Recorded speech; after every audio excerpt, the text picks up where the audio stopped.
ঠোঁটের মধু তিতা মধু, তেমন মধু কয়ে গো কই, এমন তিতা আমার বধূ, শিউরে উঠি সয়ে গো সই।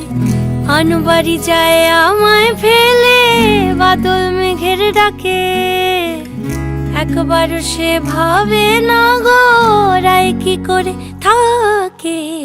কি করে রায়, কি করে রায়, কি করে রায়, কি করে, এই বুঝি যায় পীড়িত ছুটে সেই ভয়েতে যায় মরে।